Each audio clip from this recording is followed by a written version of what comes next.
નમસ્કાર. આજે આપણે મધ્યકાલીન ગુજરાતી સાહિત્યના એક શિખર સમાન કવિ પ્રેમાનંદ અને એમની એક વિશિષ્ટ રચના રણયજ્ઞની સફરે નીકળીશું. હા, ચોક્કસ. આપણી પાસેના જે સ્ત્રોતો છે તે એમના જીવન અને ખાસ કરીને આ રણયજ્ઞ કૃતિ પર જ એમ કે પ્રકાશ પાડે છે. બરાબર. તો આપણો ધ્યેય શું રહેશે? મુખ્યત્વે પ્રેમાનંદનું ગુજરાતી સાહિત્યમાં સ્થાન સમજવું અને રણયજ્ઞની મુખ્ય બાબતો, એની સમીક્ષા, એના પર નજર નાખવી. પ્રેમાનંદને મહાકવિ અને આખ્યાન શિરોમણી તરીકે ઓળખવામાં આવે છે. ખરું. અને કનૈયાલાલ મુનશી તો એમને મધ્યકાલીન સાહિત્યમાં સર્વશ્રેષ્ઠ ગણાવે છે. અને પેલી એમની પ્રખ્યાત પ્રતિજ્ઞા ગુજરાતી ભાષાના ગૌરવ માટેની, ખબર છે? હા, પાઘડી ન પહેરવાની એમના ભાષા પ્રેમનું કેવું અદ્ભુત ઉદાહરણ છે. બિલકુલ. એમનો સમયગાળો સામાન્ય રીતે ઈસવીસન 1640 થી 1700 ગણાય છે ને. વડોદરામાં જન્મ પણ ઉછેર નંદરબારમાં. હા, અને ગુરુ રામચરણ સાથેનો ભેટો એમના જીવનનો એક મહત્વનો વળાંક સાબિત થયો. તો હવે આવીએ રણયજ્ઞ પર. આ છે શું? મતલબ વિષય શું છે આનો? ના, યુદ્ધકાંડ પર આધારિત. યુદ્ધની વાત છે એટલે વીરરસ તો હોય જ. પણ મને લાગે છે કે પ્રેમાનંદની ખરી પકડ અમુક ભાવનાત્મક ક્ષણોમાં વધુ દેખાય છે. જેમ કે પેલું લક્ષ્મણ મૂર્છા પામે ત્યારનું. હા, રામનો વિલાપ. એ પ્રસંગો ખરેખર હૃદયસ્પર્શી છે. અને ઇન્દ્રજીતના મૃત્યુ પર મંદોદરીનો જે આઘાત છે એ પણ એટલો જ અસરકારક રીતે નિરૂપાયો છે. આ બતાવે છે કે પ્રેમાનંદ પાત્રોના મનોભાવને બરાબર ઝીલી શકતા હતા. અને પેલો કુંભકર્ણને જગાડવાનો પ્રસંગ એ તો કેટલો રસપ્રદ છે. એની વિશાળતા અને પેલી ગાઢ નિદ્રાનું વર્ણન. હા, પેલી પંક્તિઓ યાદ આવે છે. જળ છાંટીએ ન જાગે યોદ્ધો, તાપણા કીધા ચોંકરે. હદે ઉપર શીલા પડ મૂક્યા, કાનમાં ફૂકે મદનભેર. અદ્ભુત વર્ણન. અને મંદોદરીનું પાત્ર પણ જરા જુઓ. એક તરફ તે રાવણને યુદ્ધ માટે જાણે કે પ્રેરિત કરે છે, અને બીજી તરફ પુત્ર શોકમાં ભાંગી પડેલી છે.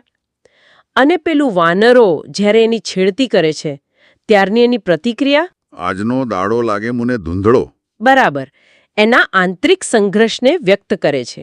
આ બધી ખૂબીઓ તો છે જ, પણ અમુક વિવેચકો જેમ કે જયંત કોઠારી એવું કહે છે કે આ રચના પ્રેમાનંદના પરિપક્વ કાળની હોવા છતાં મધ્યમ કક્ષાની રહી ગઈ. આવું કેમ? એના કેટલાક કારણો છે. એક તો યુદ્ધના વર્ણનો જરૂર કરતાં વધુ છે અને ક્યારેક ક્યારેક એકવિધ લાગે. ઓકે.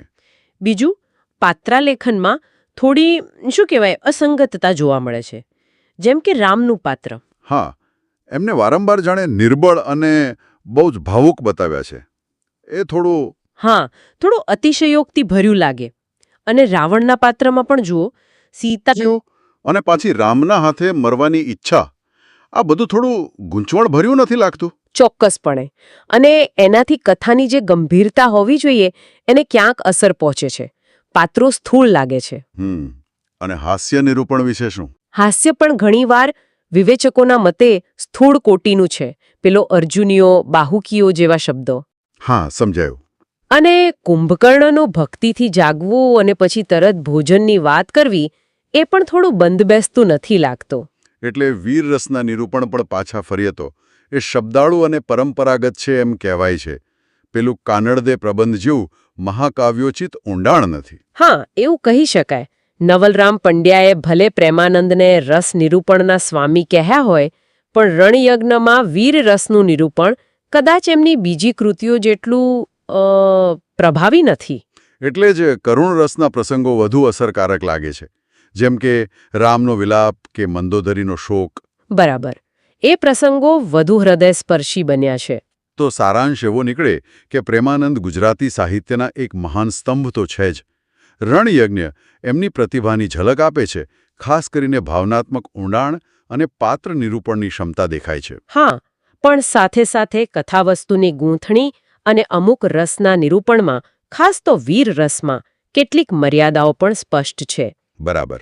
અને અંતે એક વિચાર મૂકીએ. બળવંતરાય ઠાકોરે કહ્યું તું ને કે પ્રેમાનંદ એમના યુગના મહાકવિ હતા. હા. અને એમના આખ્યાનો દ્વારા એમણે તત્કાલીન સમાજને પ્રતિબિંબિત કરવાનો પ્રયાસ કર્યો. તો શું રણયજ્ઞ જેવી કૃતિ એની બધી મર્યાદાઓ સાથે પણ આપણને એ સમયના સમાજને અને કવિના પોતાના દૃષ્ટિકોણને સમજવામાં એક અરીસા જેવું કામ કરી શકે? રસપ્રદ પ્રશ્ન છે. વિચારવા જેવો મુદ્દો છે.